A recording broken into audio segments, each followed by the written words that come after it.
on living it and keep on trying. Small container, and that one likes it in the whole container where you have all the compartments. I'm like, and everybody doesn't know that, and everybody doesn't know that this one likes apple juice and that one likes water in their lunch boxes. And I write little notes in there. I'm like, I wake up in the morning. Every morning when I was sick in chemo, I'm like, okay, I wake up at 4. I can, Lord, this is the deal. This is my schedule for the morning. If I need to be sick, I can be sick from 4 to 5. From 5 to 6, I need to put a wig or something, whatever mood I'm in. If I want to wear an afro, I can put on my afro from 4, from 5 to 6, and I have to put on my makeup so I don't look sick. So my kids can't tell how what just happened from 4 to 5. I'm like, and slap on a rainbow wig or a light up wig or just a beanie, whatever. But I'm not gonna walk in bald and sick when I go wake them up. But like, so get yourself looking however you need to look to wake them up at 6. Wake them up, go downstairs, make their lunches, write their little notes, and send them off that they feel sure about their day. They can leave me feeling Mama's going to be all right. And that's how I want them to walk away, going to school, feeling like, okay, she gave me a hug, she's going to be okay, rather than they came in one by one to see me and not so sure about me.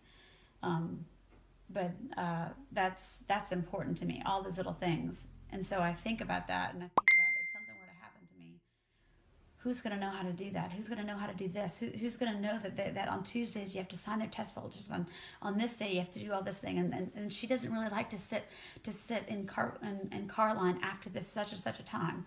And then I stop and I'm like, who do I think I am? I'm like, why do I think I'm the only person that could possibly have figured it out? Because it only took me forever to figure all those things out. And I only figured them out because they told me. I'm like, so they can tell anybody else. And there's only a million other moms that had to figure it out just like me. There's no manual, and if somebody else figured it out, somebody else will figure it out, and somebody else figured it out before me and taught me. Someone else will figure it out after me, because I'm I think I'm special. I think I'm a good mom, but I'm like, I'm not the only person. I'm like, I'm not that great. I'm like, I mean, I'm their mom, and so I'm great because I'm their mom.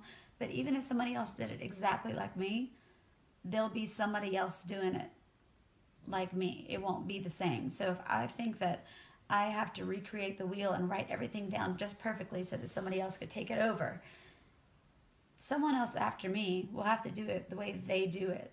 And I don't need to worry about that. I have to just let it go. So I have to write down every single day when I pray.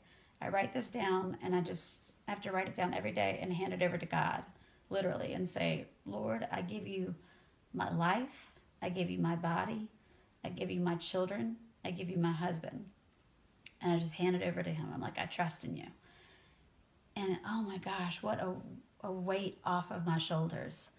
And I say that right after they go off to school, and I look at the crucifix. I have a cross that I look at every morning, and right by it I have pictures that you took of my kids, and I pretend like I have like a mouse on a computer, and I click and drag each of my kids. I'm like, I give you her and all the drama, all the stuff that she's told me, all the things that I cannot helicopter mom, and just I give her to you, God. And then I give her, and I give him, and her. I got a lot of kids. Give them all to you.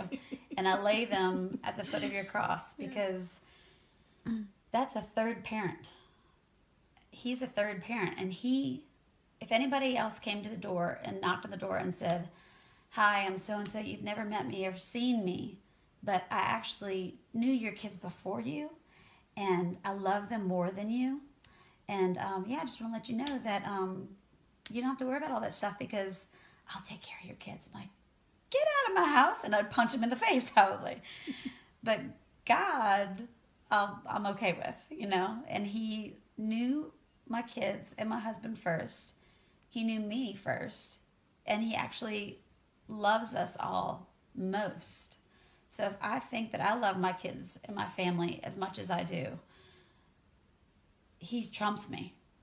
And so all the things that I'm worried about, all the things I'm stressed about, what's going to happen, what's going to happen now, what's going to happen in the future, he's already got it. He's got this, and he's got me. And I can let go of that by putting us all right there and walking away and stop micromanaging and just be like, all right, you've got us. I've put us in the best of hands with him. And now that weight's lifted off because he's all knowing and he sees it. He sees it before my doctors even see it. And if I can just keep on glancing at whatever they told me and just gazing back at him, then that's the best I can do.